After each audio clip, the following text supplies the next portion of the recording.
The homewrecker crashed the gala as me. VC pulled funding, surprised? I'm your sister-in-law, idiot. The night of our third wedding anniversary. I made a full spread from scratch, beurre bourguignon, truffle pasta, creme brulee, every single dish he loved. I spent 4 goddamn hours on this. I was in that kitchen from 3 p.m. onward, sweating. Sauce stains on my apron, flour caked under my fingernails. Did I care? No. I wanted to surprise him. Then 9 o'clock hits. I hear the lock turn. His footsteps. Dress shoes clicking across the marble floor, faster than usual. With this barely suppressed excitement, I take off the apron. Rush to the foyer, plaster on a smile. You're back. Happy anniversary. The words barely leave my mouth. I freeze. Behind him, there's a woman. 23, maybe 24. Big, wavy hair dyed that trendy ash brown. Face. Beat to perfection with a full face of makeup. Squeezed into a silver sequin slip dress, with a dainty chain around her collarbone. Pendant dips low. She stares. A little smirk tugging at her lips. That smile? It was screaming, I know something you don't. Oh, this is Yao Yao, my new assistant. He waves his hand, casual as anything, like he's introducing a piece of office equipment he just bought. Client thing. Dropping her off. Yao Yao. God, the way he said her name. She nods at me. Hi, Mrs. Shang. Not intruding? I look at her, then I look at him. His tie is loose, hanging slack. And the top 2 buttons of his shirt are undone. There's this faint, red mark on his collarbone. Like someone's lipstick smeared there, then wiped off in a hurry. My fingers dig into the edge of my apron. Come in, sit down. I made a ton of food. I hear my own voice. Flat, no thanks. Meeting friends. Her smile is so big, so gracious. She gives me a little wave, turns on her 4-inch heels, and clicks away. The second the elevator doors shut, I watch. She hooks his pinky. He lets it. I close door. Walk into the dining room. One by one. I dump every single dish into the trash. The beef is still steaming. Wine sauce drips, thick as blood. Scowls, what's wrong? Nothing. Why waste food? I turn. Today, our third anniversary. His face freezes for a second, then instantly snaps back to normal. He even forces out this impatient little laugh. Oh, that. I've been drowning in work. You think I can keep track of this stuff? Seriously? It's just an anniversary. You're making a whole scene? I didn't say a word. He took one look at my silence. Dropped it. Walked into the bathroom. The water started running. I stayed right where I was. Staring at the leftover wine, it felt pathetic. 3 years ago, when I married him, he was so broke he had to buy the ring on a payment plan. I never looked down on it. I put all my savings into his dream. Helped launch, landed clients, fixed his supply. I dropped 20 pounds during that grind. 4 hours of sleep a night. My hair falling out in clumps. The company took off, and so did he. Took off so high he suddenly had an assistant who needed a lift home. I didn't sleep that night. I just lay there on the living room sofa, listening to his steady breathing in the bedroom, my mind spinning. One thought, I'm done living like this. Next morning, before he left, he tossed a card at me. Buy yourself something nice. Get out of the house for once. Neither touched it. Left on the shoe rack. Walked right out. It was a basic bank card. Limit of 50,000. He was trying to pay me off with 50 grand. Like I was some housekeeper pitching a cleaning service. I picked up the card. Flipped it over. He wrote the PIN, 6 zeros. Careless. To think of an actual password. I almost laughed. Put the card back. Walked into the study. Opened the dusty bottom drawer, the one way in the back. Inside, nothing but a simple manila envelope. 3 things inside. A passport. A black card. And a flash drive. The passport had my real name on it. Shenqing CI. Not Shenjing. Not Mrs. Shang. Not the Xing family's precious little daughter-in-law, Shen Qingci. The prodigy who got a full-ride scholarship to MIT Sloan at 18. The maniac who published a first author paper in The Economist at 22. The monster who got headhunted at 23 by a top-tier Wall Street hedge fund. $1 million a year salary. The woman who, for one man, one marriage, one so-called home, spent 3 years burying herself alive. I grabbed the passport, grabbed the black card, and I grabbed the flash drive. Then I sent a single message to the contact saved as Big Brother. 3 years. That chat had been silent. Was 4 words only, "You'll regret this." I'd replied with 6, "I won't. I love him." A second-rate college grad. And now, staring at those 4 words, my face feels like it's on fire. Message sent, phone rang instantly. Awake? His voice crossed the ocean.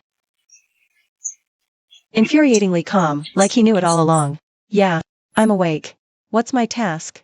"Nothing," I said. "I just need you to confirm something for me. North Star Capital's Asia Pacific Investment Gala. Is it this Friday?" "Yes." "Why?" "Who's on the guest list?" "Every major player in the city's invited." He paused. "Including your husband's company." "Get me an invitation." "Under what name?"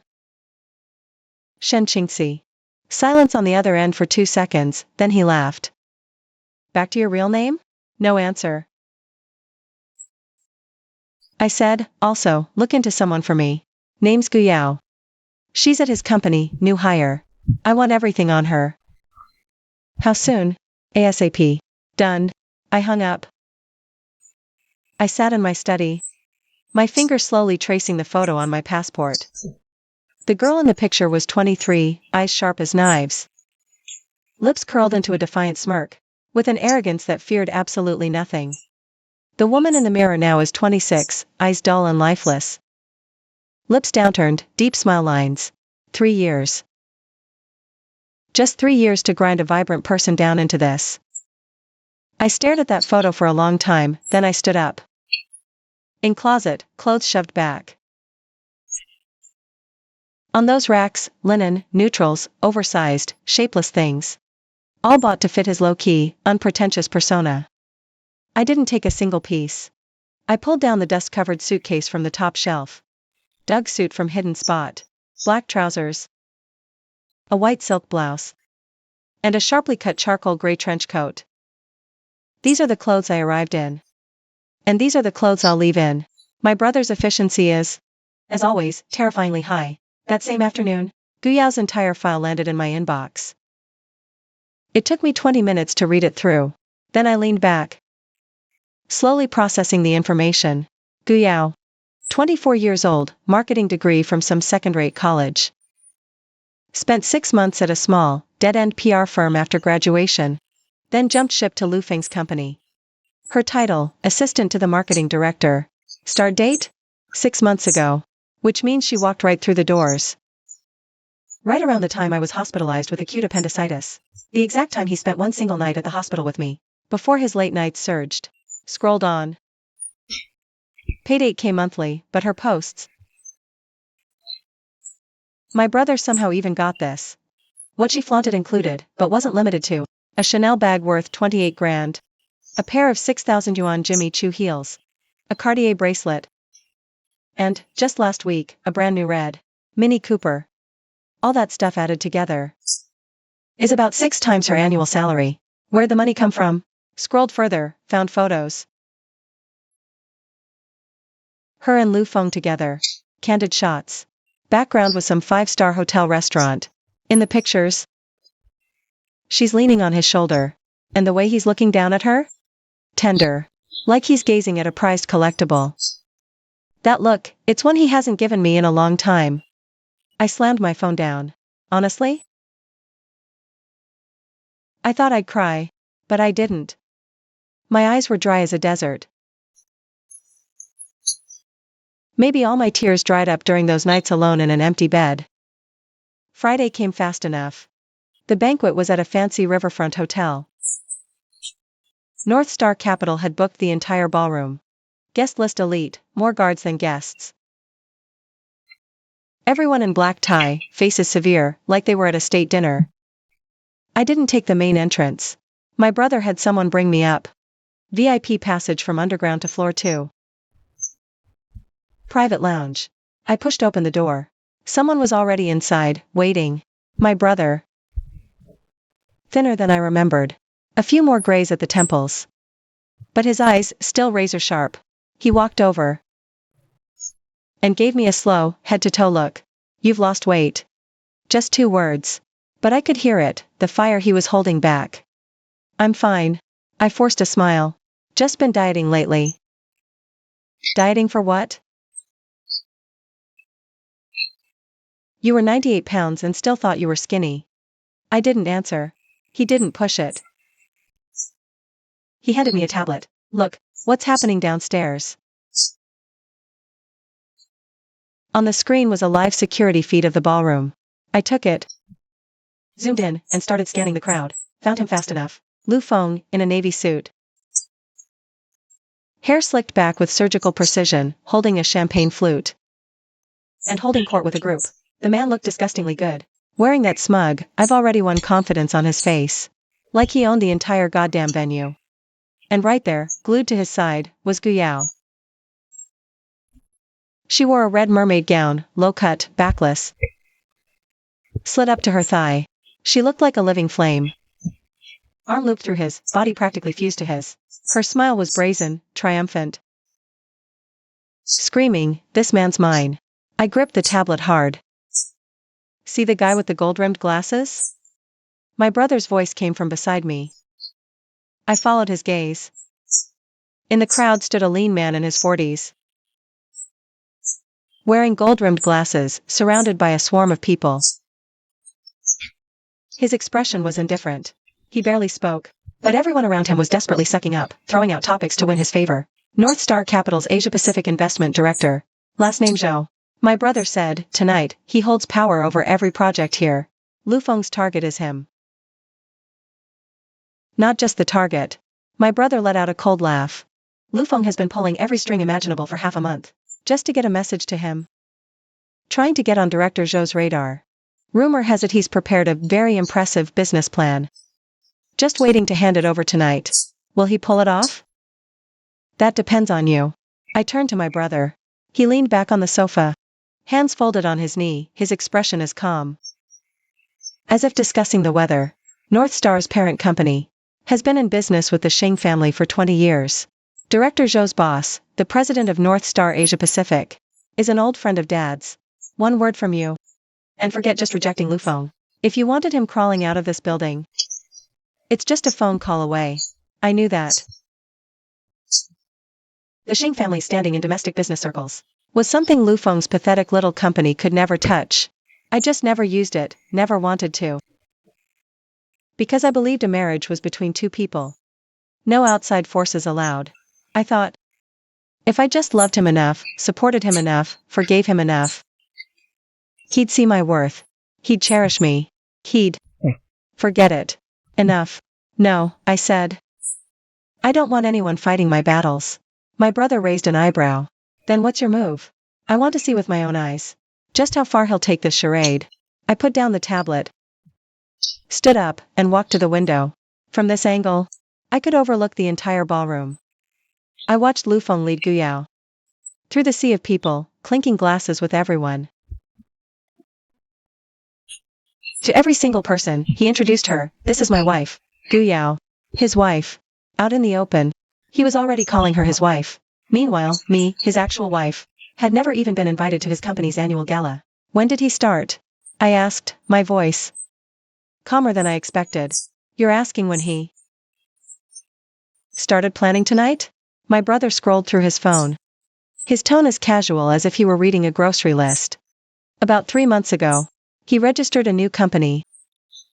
Transferred all the core assets and patents from the original one. Everything's been transferred. Every last asset. He listed Guyao as the legal representative. And at the same time, he started cozying up to the people at North Star Capital. Spinning claims about exclusive proprietary tech. Inflating his worth tenfold, fishing for a sucker. Half of those patents belong to you. My brother looked right at me. All the technical schematics you masterminded for him back in the day? Just repainted old stuff, calling it in-house. The other half? Stolen, copied, and bought from elsewhere. A patchwork garbage pile that won't hold up. One probe and it all falls. I shut my eyes. 3 years. I spent 3 years building a castle for a man, brick by brick. And then he takes another woman by the hand, scheming to sell that castle for a fortune. While the actual architect, locked outside the gates. He won't even let me through the door. Let's go. I opened my eyes. I turned and headed for the exit. Where? Downstairs. I grabbed my clutch, invitation inside. Time to go see how my husband plays husband to someone else. The ballroom was a blur of clinking glasses and champagne bubbles. Gold glinting under chandeliers. I slipped in sideways and snagged a seat in a corner. An ideal spot. Hidden behind an enormous potted plant. I could see everyone. But no one could see me. A waiter offered me a flute of champagne. I didn't drink it. I just sat there, watching Lu Feng and Gu Yao. Performed for the crowd, fully committed. Gu Yao clung to his arm, and for every person they met, she'd chirp, "Hello there." And wait for Lu Feng to deliver the line, "This is my wife." Right on cue, she'd smile, so demure, so gracious. A cookie-cutter trophy wife. Some might call her pretty. And she'd blush and look down, "Oh, please, you're too kind." Asked about her profession? She'd purr. "I've been helping Lu Feng manage the company all along. I'm his right hand behind the scenes." His right hand. I nearly burst out laughing when I heard that. 6 months in, can't even read a balance sheet. And she's got the audacity to call herself his right hand? Meanwhile, the one who actually authored his first business plan. Who landed his first major client. Who emptied her entire life savings. To keep him afloat when his funding flatlined? I'm sitting behind this potted plant. A forgotten ghost. I watched them. Watched his hand settle on the small of her back. Watched her lean into his shoulder, watched their synchronized toasts. Those locked eyes, those practiced smiles. And deep inside, something started to splinter. Piece by piece. Not my heart breaking. It was that last shred of denial, that final flicker of hope. That delusional maybe he still loves me, shattered. "Mr. Liu, and you are?" A middle-aged man. Walks over, drink in hand. His eyes scanning Gu Yao. "Oh. Mr. Wang, let me introduce my wife." Gu Yao. Lu Feng's voice drifts over from a distance. Sharp as a razor slicing glass. "Yao Yao. This is Mr. Wang, a titan in our Binjiang real estate scene." "Nice to meet you, Mr. Wang." Gu Yao extends her hand. Her fingertips painted blood red, a jade bangle. Resting on her wrist. I know that bangle. It's my mother's. She's wearing my mother's jade. Standing next to my husband, being addressed as Mrs. Liu. My fingers curl into a fist, nails digging into my palm. That bangle is the last thing my mother gave me. She said it was passed down from my grandmother, for me to give my own daughter someday. I kept it locked in my vanity drawer. Never dared to wear it. When did he take it out? What gives him the right? Are you okay? My brother's voice cuts through the earpiece. He's still upstairs. Watching the monitors. I'm fine. I unclench my hand. For shallow, bloody crescents now etched into my palm. Keep watching. Lu Feng and Mr. Wang are deep in a very cozy conversation, which drifts casually to North Star Capital. Lu Feng lowers his voice, a conspiratorial hush. "Mr. Wang, between you and me, I've prepared a huge surprise for Director Zhou tonight. If he gives the nod, my company's valuation will at least triple." "Oh? What kind of project is that hot? New energy?" Lu Feng's eyes are shining with a manic light. "We've engineered a disruptive battery tech. 10-minute charge, 1,000 kilometers range. Worlds only." I hear every word clearly from my corner. A disruptive battery tech. That's the one I helped him buy. From a Silicon Valley engineer 2 years ago. Engineer, broke, sold the whole package for $2 million. Lu Feng thought it was too expensive at the time. Hesitated for ages. I was the one who pushed him. I told him. This tech was worth 10 times that. He believed me. What he doesn't know is my brother brokered that deal. And that engineer? A friend of my brother's. Of the 2 million, I put up 1.5. He used my money to buy the tech I introduced. Now he's flaunting another woman, ready to cash out. A sudden chill hits me, not cold, but soul deep. Bone deep cold, my blood freezing solid. That's your cue. My brother's voice is back. Director Zhou will be at the main table any second. Do you want to wait a little longer? What am I even waiting for? I don't know. Maybe for him to just look back. Maybe I was waiting for him to remember the gala invite was meant for me. Waiting for his ambition-clogged mind to clear just a crack of space. To squeeze in a name called Shenqing Ci. But he didn't. He held Guyao's hand and strode toward the head table. A smile on his face. A gleam in his eye. Brimming with arrogance, like a king about to take his throne. He walked up to Director Zhou and bowed with false humility. Director Zhou, hello. I'm Lu Feng from Fenglan Tech. Long admired you. I finally get to seek your guidance in person today. Director Zhou held his wine glass and gave him a detached look. President Lu, nice to meet you. Director Zhou, this is my wife, Guyao. Guyao stepped forward, smiling like a blood-red rose in full bloom. Director Zhou, hello. My husband praises you as the VC unicorn. The benchmark we juniors should all strive to model. Director Zhou's gaze stopped on her for a second. Then it slid right off. He nodded, uttering the platitude. Mrs. Lu, you're too kind.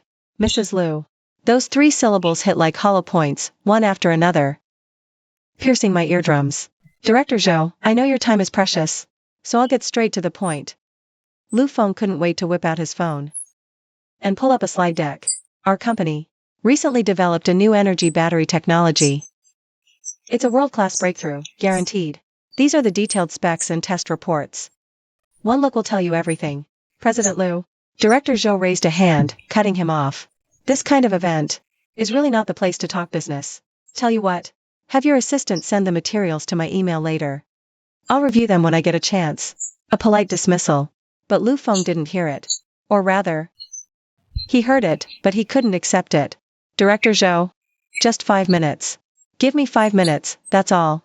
This project is really. President Lu. Director Zhou's tone dropped several degrees. I said, no business today. The atmosphere froze solid. Lu Feng's smile hung on his face, like a mask about to shatter. Guyao tugged at his sleeve beside him, whispering to let it go, try another day. But he didn't move. He just stood there, blocking Director Zhou's path. Like a gambler refusing to fold. Director Zhou.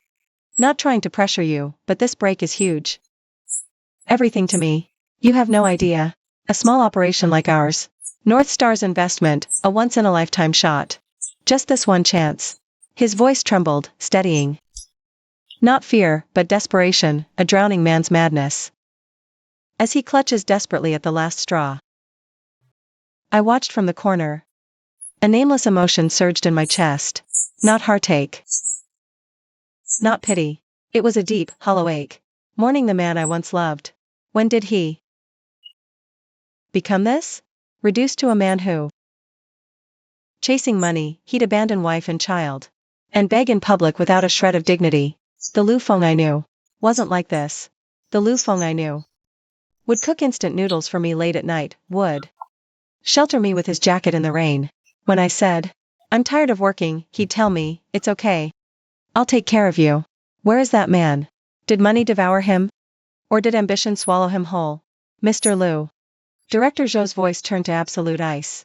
She looked at Lu Feng with a kind of cold stare. For amateurs out of line. Last warning. We are not doing business tonight.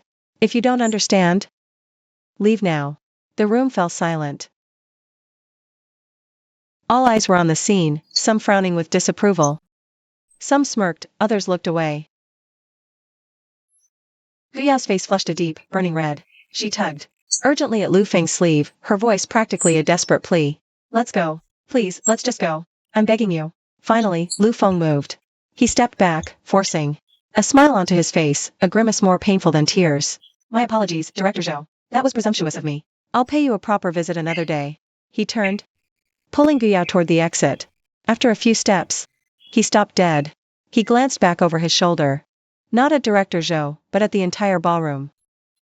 At the glittering, well-heeled crowd draped in silk and perfume. At the tables overflowing with clinking glasses and lavish toasts. His dreams within reach, so close. Yet so impossibly far away. In his eyes, I saw only rage. Frustration, deep humiliation, but not a single flicker of guilt. No guilt for the wife at home, who ironed his shirts, the woman who, when he was at his lowest, bet her entire world on him. Not a second of guilt. Not one. I rose to my feet. The hem of my trench coat brushed against a nearby potted plant, its leaves whispering softly. No one noticed me. All eyes remained glued to Lu Feng. The pitiful fool publicly humiliated and rejected. I stepped out of the shadows, cutting through the crowd. She walked toward him, heels clicking on marble. Each strike sharp and crisp. It was a quiet sound. In the hushed ballroom, each step rang clear. People start to notice. A woman in a black suit, stride steady, unhurried. Face blank. But her eyes? Cold as a frozen lake in midwinter. I stopped 3 steps behind him. Lu Feng. I say his name. Not loud. But he hears me. He turns. And the moment he sees me, the look on his face is a masterpiece. First, confusion. Then shock. Then panic. And finally, something I've never seen before. A twisted mix of terror and fury. Why you? What are you doing here? Can I be here? How did you get in? This isn't what? I lock eyes with him. Not somewhere you belong. Or not somewhere this version of you belongs. He chokes.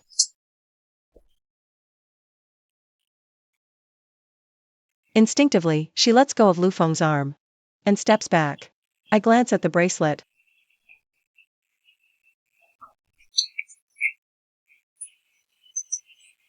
Then at her. That bracelet is mine. I state it. As a simple fact, my voice lethally calm. My mother left it to me. Did you ask before wearing it? Guyao's face goes from white to red, then from red to purple. She opens her mouth, trying to speak. But not a single word comes out. Frantically, she tries to wrench the bracelet off. It grips tighter as she struggles. Her face flushes an ugly, liverish red. Don't bother, I say. Consider it a gift. I don't plan on wearing it anymore anyway. Even I find the irony laughable as I say it. 3 years of marriage. And what's left at the end? A stolen bracelet on another woman's wrist. Shenjing, let me explain. Lu Feng steps forward, reaching for my hand. I pull away. Don't touch me. His hand freezes midair. Too awkward to retract, too scared to reach further. Just listen. Yao Yao and I, it's not what you think. Then what is it? I stare him down. Tell me, what exactly is it? We're just work colleagues. She's my assistant. Tonight was only because. Because what? Because she makes you look good? Because she can help you close deals? Because she's younger than me. Prettier, better at the game. Words taste like ash. I can't believe I'm even saying this. Me, Shenqing CI, MIT Sloan finance grad. Former Wall Street trader. Here, comparing myself to a second-rate PR flack. Over who's better at playing the game. If you'd just let me finish. His voice suddenly spikes, the muscles in his face twitching with desperation. Tonight is everything to me. Do you have any idea what an investment from North Star Capital means? Do you know how long I've prepared for today?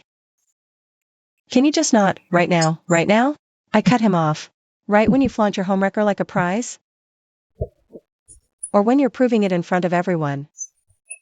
His face burned red, humiliated, no way out. His lips trembled, then he spat, shut up. I won't.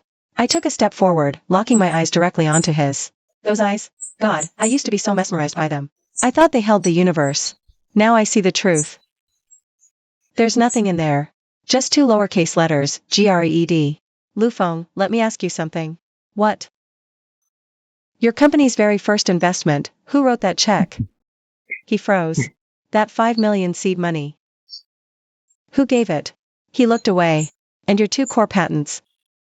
Who secured those for you? He lowered his head, refusing to look at me. Last year, when cash flow died. Who mortgaged her house to plug the hole in your sinking ship? He was completely silent now.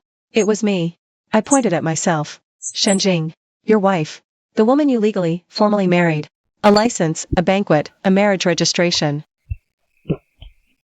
That's not. He looked up, panic flashing in his eyes. That money. You said it was family. I said it. You believed it? I laughed, cold and hollow. I said my parents were professors. You bought it. My brother abroad, you bought that too. You bought that too. I said that 5 million. My savings, you swallowed it all. You. Lufeng, you've known me for 3 years. Have you ever once asked, what does my family do? How often have you met them? Have you ever even been to my home? He said nothing. Because he'd never been. Not once. Every time I suggested taking him home to meet them, he was always too busy. Every time, he'd dodge with next time. He didn't care where I came from. He didn't care about my family. He never cared about me. Only was what I could do for him. Forget it. I stepped back. Not willing to waste a single more breath on him. I came here today to tell you one thing.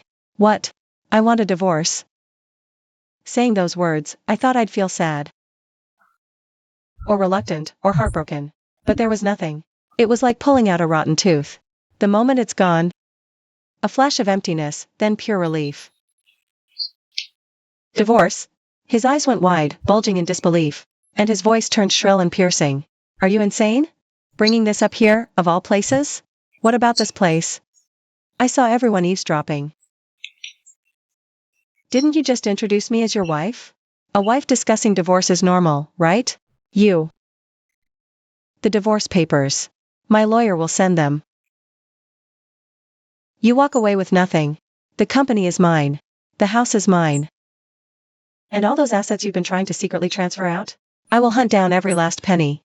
On what grounds? He practically roared. The company. I built it from the ground up.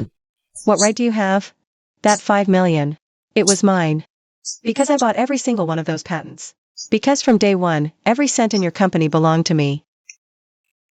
I looked him dead in the eye, slowly, deliberately. Without me, you'd be in some dump. His face went paper white. And beside him, Gu Yao finally pried the bangle off. She held it out, cupped in both hands. Hands trembling, voice shaking. Here, giving this back. I didn't know it was. I told you, keep it. I didn't even glance her way. Go on, wear it. It doesn't mean a thing to me now. I shifted my gaze back to Lufeng. One last look. That look was my final word on 3 years of marriage. A period at the end of a sentence. Lufeng. Last thing I'll say. What? You lost. Then I turned and started for the door. A few steps in. His scream tore through the hall behind me. Shenjing. Stop. Who do you think? Shouting cut off. My brother descended the staircase. He was in a dark gray suit, moving with an unhurried ease. Face unreadable. 4 men in black flanked him. He walked to the center of the ballroom, and every single eye was drawn to him. Not because of his looks, but because of who he was. Xing Boheng, chairman of Xing Group. A top North Star capital partner in Asia Pacific. He came up beside me, gave me a single, quick look, and only after he was sure I was okay did he turn to face Lufeng. So, you're Lufeng. Lufeng stood there, frozen, mouth hanging open, eyes bulging like a cartoon character's. Of course he recognized Xing Boheng. Everyone knew. You're her big brother. Xing Boheng gestured to me, just a flick of his hand. Shen Qingxi's big brother. Lufeng's face just crumbled. Sheng. I turned back, taking in the ashen wreck of his face. My name is Shen Qingxi. Not Shenjing. Xingjing was fake for your low-profile act. My big brother is Xing Boheng. My father is Xing Jinghong. My mother is a Wen Group belongs to her father. I grew up in Boston. Started MIT at 18. Graduated at 22. On Wall Street by 23. With every word I spoke, another shade of color drained from his face. North Star? 20 years with my family. That director Zhou you talked about? His boss went to college with my father. You actually thought you got here tonight on your own merit? That invitation. My brother had it sent to you. His legs gave out. I could see it, his knees were trembling. He crumbled like a rotten tree. No, impossible. You're lying. I laughed. What did I lie about? That my family was just ordinary? That I was a low-level associate? That the 5 million was my savings? I walked back, step by step. I stopped before him, he towered. His gaze felt like a mountain. Lu Feng, let me ask you a question. Answer me honestly. I'm listening. If you had known who I was from the very beginning, would you treat me same? He gaped. I saw his lips moving, but I didn't hear a sound. Honestly? I don't need his answer. Because I already know. No. He wouldn't have. If he'd known I was the heiress of the Shing Group, he would have put me on a pedestal the day we got married. He would have asked if I was warm or cold every single day. Perfect husband to all. No affair. No secretly moving assets, no bringing other women into our home. But he wouldn't love me. He would have loved my status. My money. Everything I could give him. And in his eyes, I would have been nothing but a tool. A tool you use. Tossed when useless. I stepped back. Don't answer. I don't want to hear it. I turned around. This time, I was really leaving. My brother fell in step behind me. Bodyguards cleared the path ahead. The crowd parted on either side like the Red Sea. No one dared block our way.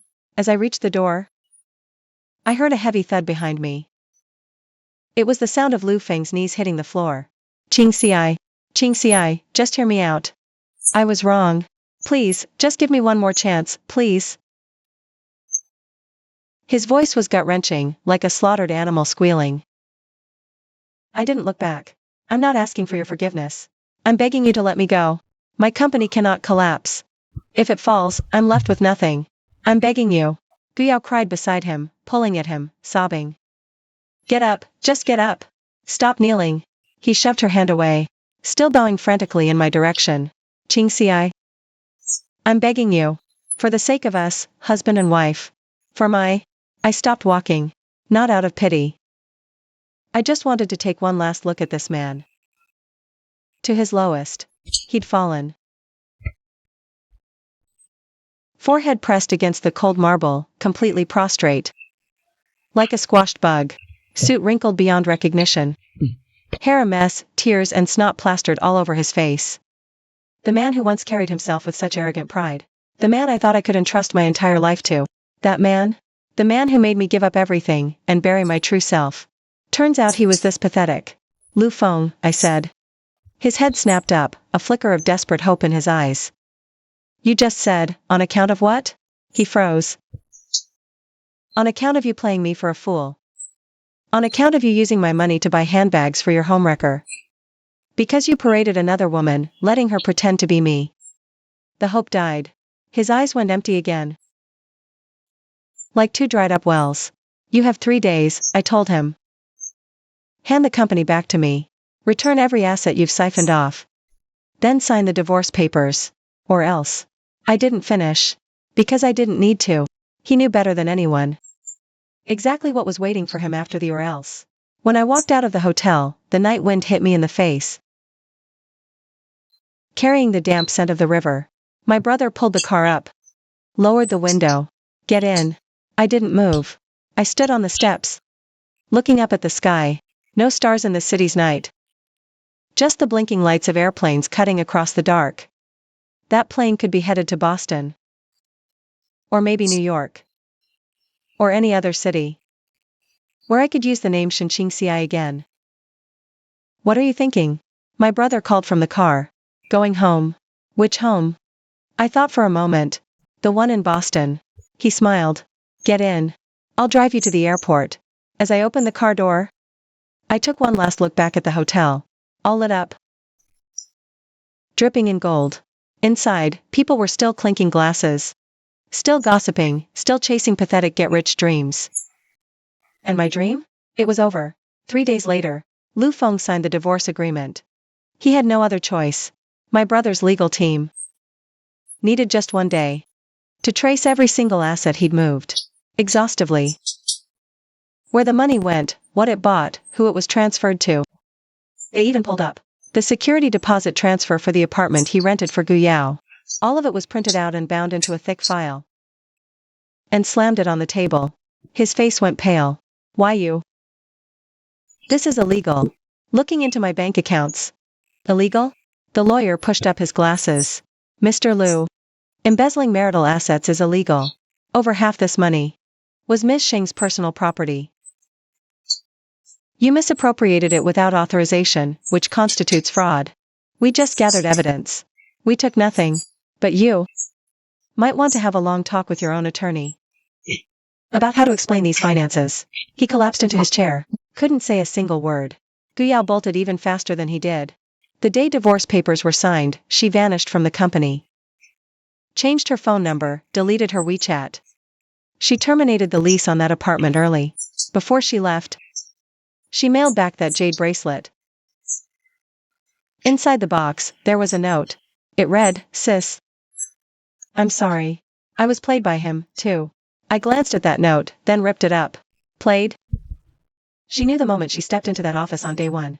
That Lu Feng had a wife. Her timeline flashed luxury bags, shoes, cars. Every single one had a comment from her bestie underneath. Didn't you say his wife was home? Be careful. And she replied, what's there to be afraid of? He doesn't love her anymore. So don't give me that I was played nonsense. She wasn't a victim. She thought she was going to win. She just never imagined. She gambled far beyond her means. 3 days after the divorce, Fenglan Tech declared bankruptcy. Well, calling it bankruptcy isn't quite accurate. I pulled the licensing rights on those 2 core patents. Without the technology, the company was nothing but an empty shell. Investors smelled trouble and fled. Banks froze funds, suppliers stormed in.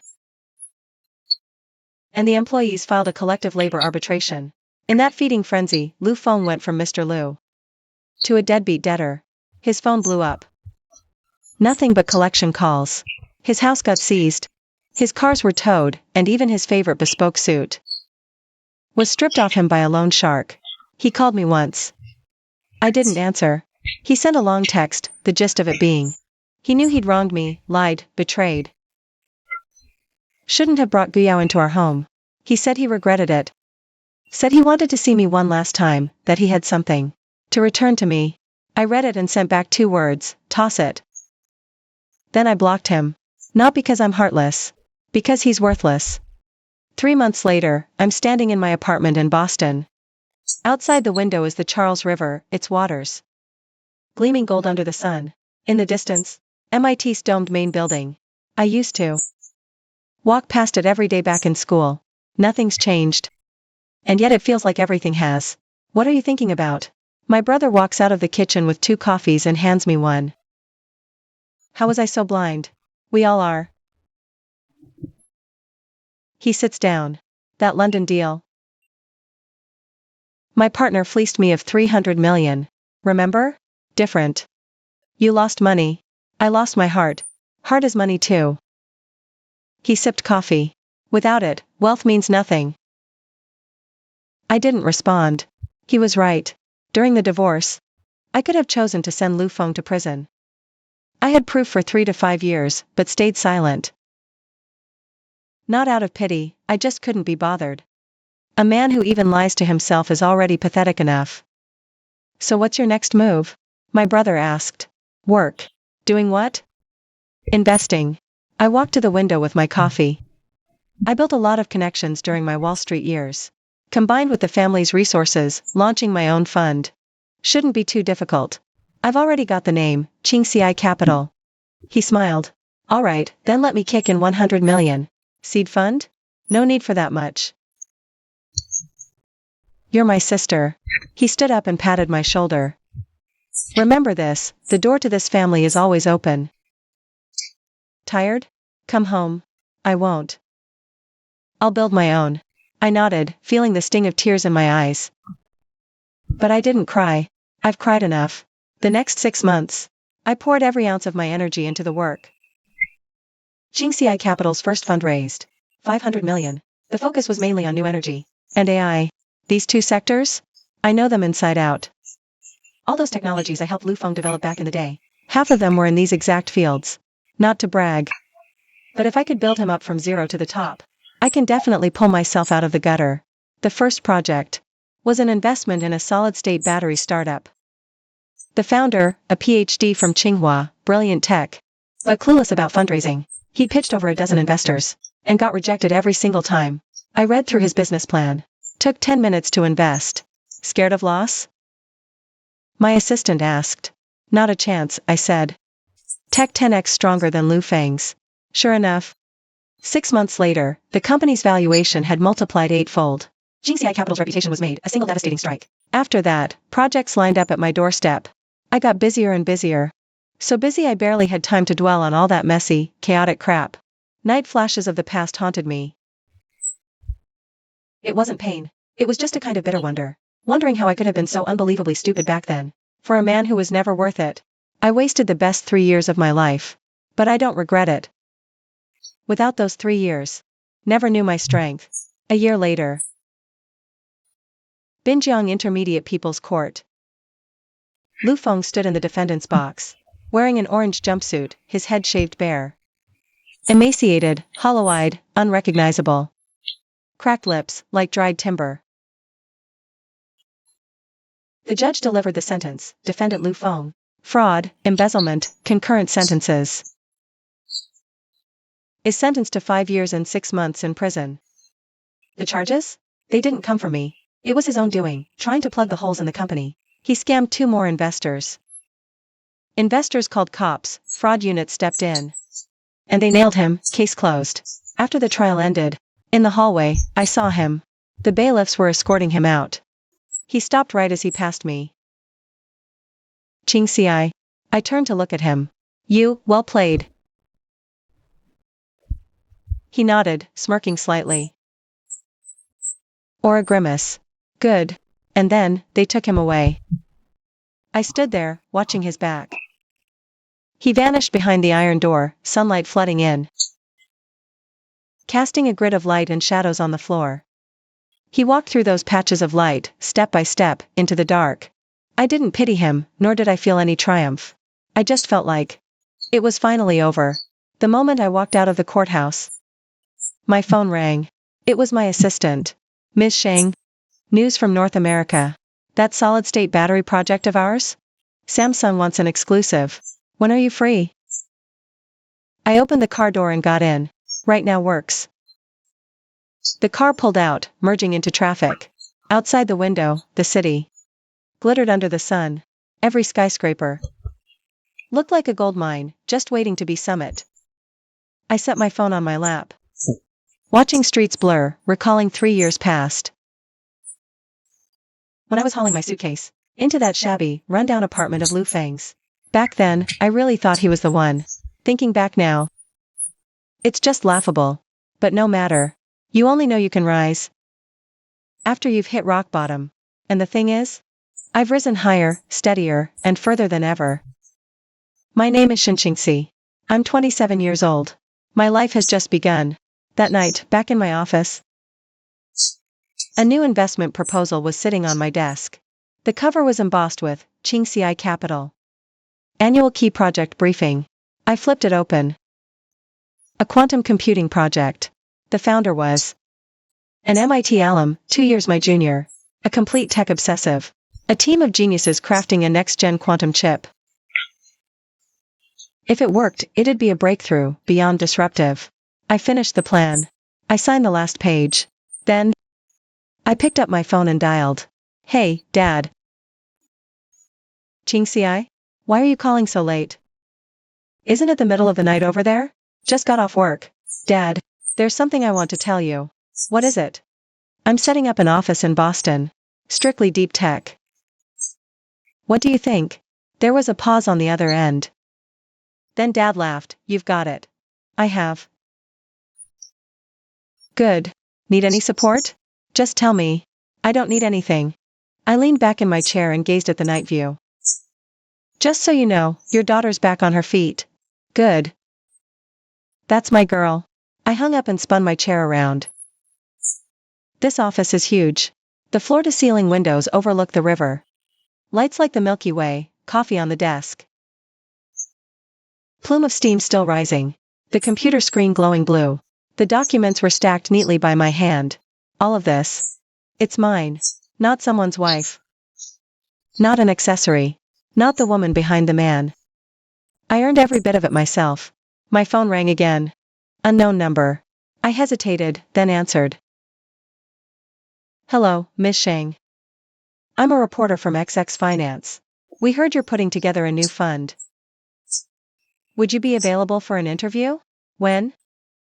How about tomorrow afternoon? Perfect. I'll come to your office then. Fine. I hung up. Phone down. Stared at ceiling. An interview. When I was Lu Feng's wife, no one gave a damn. No one cared about my name, my work, or my ideas. Now, I'm Miss Shing of Qingxi Capital. Reporters chase. Investors queue. Even my father finally started listening when I speak. This world. Power commands respect. I rose, walked to window. Opened it. Night breeze, river scent. Distant bar music. Someone sang below. I couldn't make out the words, but the melody was beautiful. Leaned, eyes closed, wind brushed by. It swept a year of pain and bitterness. What's left behind is just a clean slate. A version of me, starting over. I suddenly remembered that night. In the hotel ballroom. The last thing I ever said to Lu Feng.